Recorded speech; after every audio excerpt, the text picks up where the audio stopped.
It's so intriguing how we'll make a to-do list just to check things off, but it's always the hardest things on the to-do list that we wait till last. And then it's like the very end of the day when we have like no more fortitude, mental fortitude. And it's like, well, I'll just tackle that tomorrow.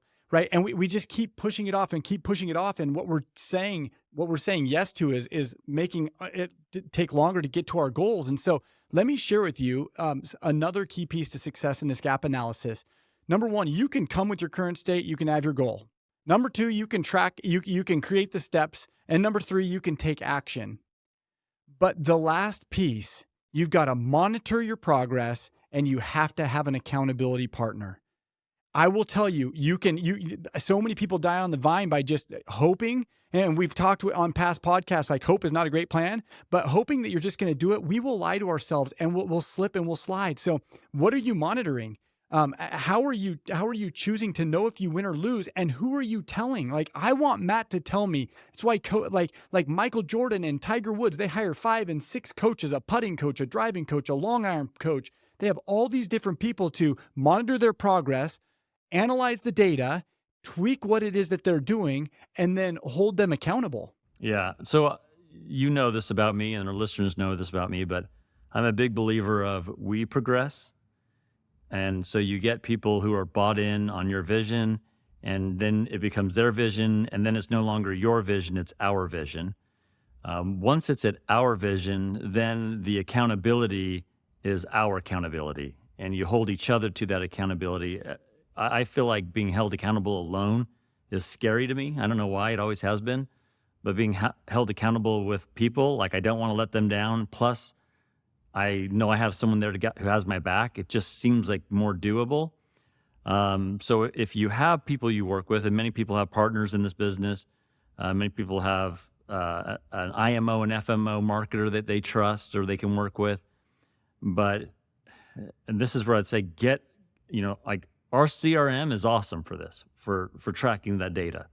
Like get software that helps you track your data, because you don't want to spend all day tracking data. Get it automated for you. Get that working for you. Have that data track your staff members if you have staff. If you're alone, you can do your own stuff. But that's where you got to bring other people in that are going to hold that accountability. For the Senior Plus Advisors, the Medicare company, we had a board that kept us accountable. Sure. We had investors who were purchasing us that kept us accountable, and I had to show those numbers and I had to show those metrics because I was forced to. And I think that was a big aha moment. All of a sudden I was playing with the big boys, big companies taking care of analytics, and I'm sitting here looking at my own practice, and I'm like, my gosh, if I could just spend half or a fraction of this energy on my own business, imagine how I could make it explode. And it did. I mean, where I'm sitting right now, I'm 1 day a week in my business, and I'm up $22 million right now, paid annuity business, and I work 1 day a week. You don't get there because I got good at something.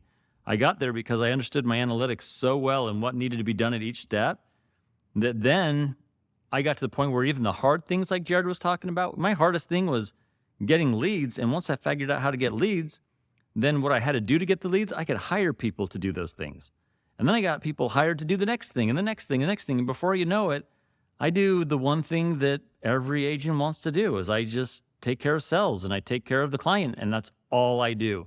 In fact, I've got it done so well now that I've got other people hired to look at the analytics of other people, and that they make the fixes and changes now, to where I literally just show up and I look at a report maybe every other quarter to make sure things are heading in the right direction. Like, that's how far I am now removed from all those analytics, because I've gotten the processes down so much, I've gotten the steps down, and I know what levers need to be changed to make things go in the right direction.